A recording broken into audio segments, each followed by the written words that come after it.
Hi everybody, this is a part 4 of emotions in the human relationships class, and I want to start by talking about what empathy is and what it is not, differentiate it with sympathy.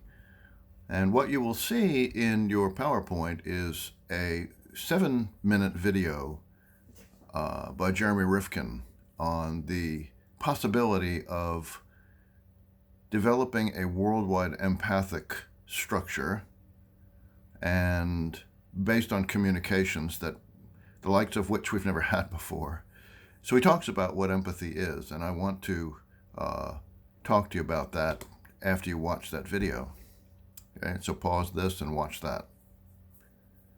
Okay, so coming back, we have essentially a two parts of it, what empathy are. This is often misunderstood, that empathy just means feeling with someone, and that could be part of it, and is part of it, but isn't necessarily part of it. Okay, so the first thing to note is that empathy has a recognition first of the condition of another person: happy, sad, angry, anxious, in pain, in need, whatever that may be. And we call that cognitive or evaluative empathy. So if I understand what you're feeling and experiencing, then I have used a cognitive process of mine to evaluate your condition, okay? And so that can be enough to motivate us to do something about what we're aware of, okay? Maybe we will, maybe we won't. To be a good counselor means you have to be able to accurately identify the condition of another and then use certain communication techniques to convey that you understand that, yes? But there's a second part, and that has to do with what I call experiential or immediate empathy. And that is this part where you actually have some of those feelings that another person is having once you recognize what it is that they're experiencing. So as Jeremy Rifkin tells you in this video, if you see someone with a spider crawling up their arm and you see that they're feeling anxious and revolted by what's going on, and you feel that way, that's experiential or immediate empathy. So that's when you have an emotional response to some situation that another person is in that are similar to theirs, that's experiential empathy. And so if you care deeply for a particular person, or a particular situation reminds you of a situation that you've had, those are situations that are likely to evoke the experiential empathy part. But again, you don't have to have that in order to do a good job as a counselor. Now, I think it's important to include both of those as part of our understanding of what empathy is. Yeah. So with what do you get with empathy? Well, empathy is the lubrication of all social relationships. It is part of our brain development. We see even in an infancy the exercise of empathy, the experience of empathy. So this is built in for survival purposes. We are social animals. We do better if we understand each other well, and so this is critical to having better relationships. Now, what do you get with it? Well, you get better relationship satisfaction. You get better decision making in relationships, whether they be friends or family or people you don't even know. You get to, if you understand what another person is experiencing, you have a better chance of each of you defining a solution that incorporates both experiences or both desires or both conditions, okay? And believe it or not, you have better work and school performance. Anything we do that involves other people is benefited from an accurate empathy, okay? Now, what that means is that empathy is a guide that informs you of the condition of another person so that you can decide whether you want to adjust your behavior in light of that understanding and information. So in this way, empathy is a quality that protects relationships and creates helpful behaviors. Okay? All right. Now, there is a short video of only couple, 3 minutes on the difference between empathy and sympathy. So watch that and pause your video. Okay, returning now, the difference that's marked is that sympathy is actually a mechanical response to the condition of another person. Sorry for your loss would be an example of that. If you go online and you post that someone is close to you is near death, or a pet died, or someone has passed away, if you acknowledge that online, then what you would want to do is note that you're going to get 1,000,000 sorry for your losses.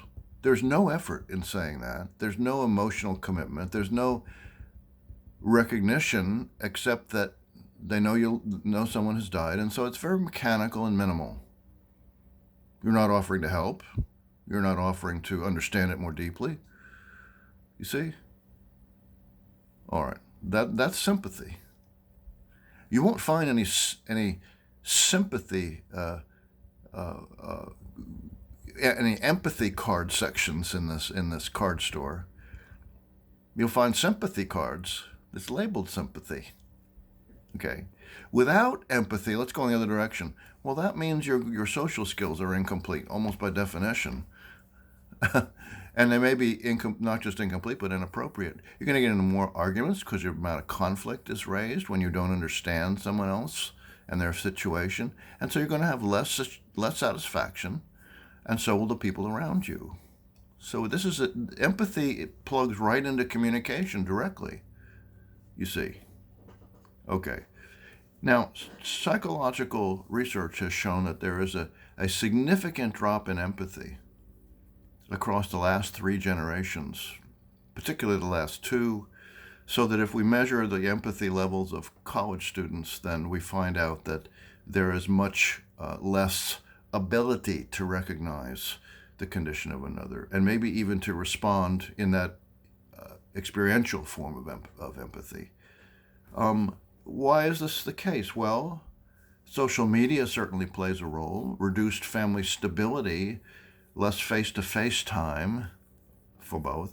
Wealth is a component. There's no one reason. There are multiple reasons.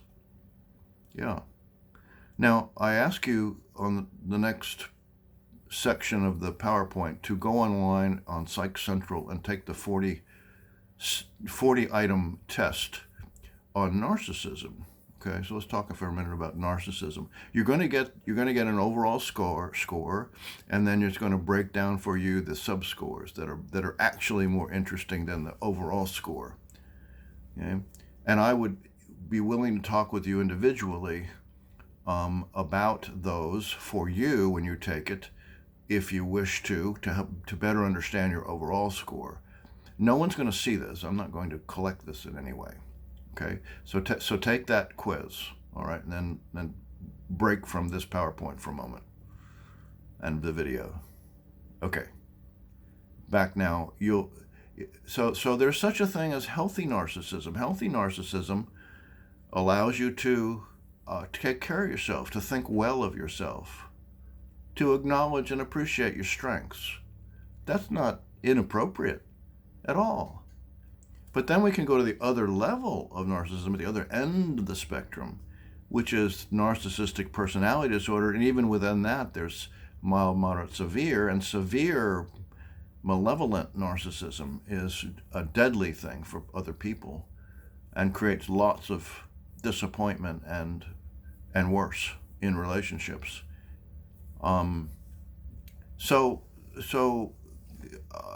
Think about what the art of social relationships requires.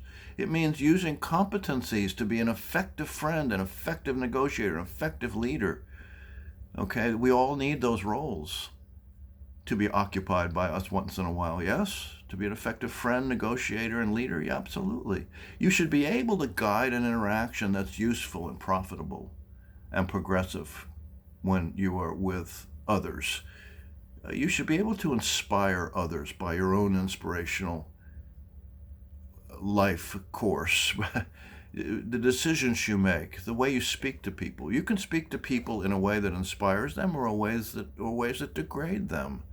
That's a continuum, of course, but that's a choice we make.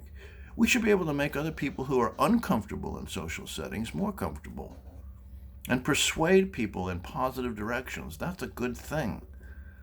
Okay. Now, there are differences between males and females in the way they speak. Men value independence, and women have a greater need for social connectedness. That's obvious in what we see as we observe men and women speak. Men are more sensitive to hierarchy. They can tell who's in charge and who's the tougher guy in a room easily. Women are less hierarchically sensitive. Men are less competent in complex social relationships, whereas women are much more competent in complex social relationships. So you've got a number of people with competing perspectives. Women are much more able to understand the emotional condition of others. And the last part here is that men are taught and maybe have a biological predisposition to inhibit sadness and anxiety, but to exhibit anger. So when men are anxious or sad, they often emanate with anger instead, because that's a go-to permissible emotion. Yeah. So many men who are frequently irritable or angry are not actually experiencing that as a core emotion. That's a secondary emotion, and the core emotion is probably anxiety. Women, in contrast, have the opposite. They are taught and may have a biological predisposition to exhibit anxiety and sadness, but to inhibit anger. It's not as permissible for women to get angry, but it's completely permissible to be anxious and sad. So when women are feeling anger, okay, they actually probably have a when they're inhibiting anger and display anxiety and sadness, they're likely actually experiencing anger in many cases, and they'll even cry when they're angry. Okay. So now there are a number of rules for appropriate emotional expression. Number one is to express the feeling that you actually have. It's right on the tails of what we just talked about. You discover what it is you're really experiencing, and that's the one that you express. You don't convert it to something else. If you're anxious, you get anxious. If you're angry, you get angry. Those are perfectly fine emotions, as long as they're appropriately expressed. As we move on to other rules for appropriate emotional expression, you'll see what I mean. The second one is that you express it to the source whenever possible, or the next best facsimile. Okay, that you don't take it out on something or someone else that might be vulnerable and not understand your anger and not deserve it. Okay, that happens a lot with people. Yeah. Okay. The third rule of appropriate emotional expression is you express it as soon as possible. You don't let it build up over time. You get done with it quicker. Yeah. And the last or fourth rule of appropriate emotional expression is that you express it in direct proportion to the way it was provoked. So if someone does something that irritates you a little bit, you get a little bit irritated. You don't go wildly explosive. And the reverse is true. If somebody does something that really, really makes you scared, you get really scared. You tell them how scared you were. You don't go, well, yeah, it's a little uncomfortable. See? So you're authentic. You're authentic in your emotional expression. When we talk about expressing anger, we're talking about something that is the one that's the most difficult. Stifling and not discussing your irritations is not a good strategy, but neither is expressing severe anger. That does more damage than holding it in, actually, the research tells us. Now you have to decide what's worth discussing. Okay, you can't discuss every little tiny thing, because then you're just picking at people. You have to accept that there's differences and habits you don't love, but we'll talk about that again in terms of what you do express later on. If there's any name calling or blaming or physical threats or physical violence, then no communication is taking place at all. Nothing. So you have a responsibility to acknowledge that you're getting anger in a big way, and then excuse yourself, and then go discharge it in a safe way. Hit a tree with a stick, go into your car and start yelling and screaming. Then come back to the discussion. That's your problem. Your problem when you have that much anger, okay? Okay.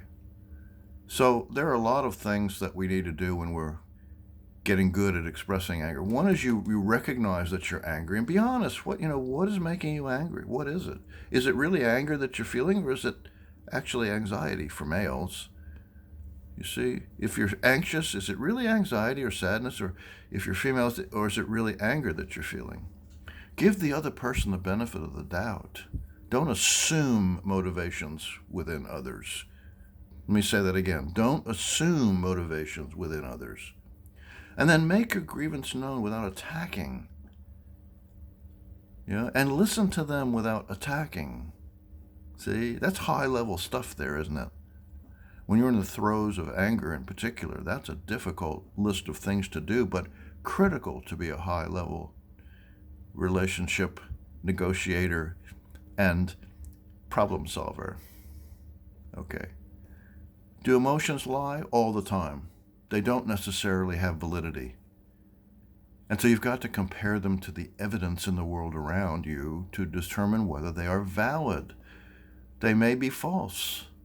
They may be giving you information that's useful. Cognitive distortions create greater fallacies and less validity in the emotions that you have. So if, for example, you tend to exaggerate or justify or personalize, those are ways that people create errors in the emotional responses that they have, because part of what you feel is connected to how you think. If you think more clearly and have evidence-based thinking about the emotions you have, you can determine which ones are more likely to represent reality and which ones are not. Okay? So, that's the end of emotions. Good on you.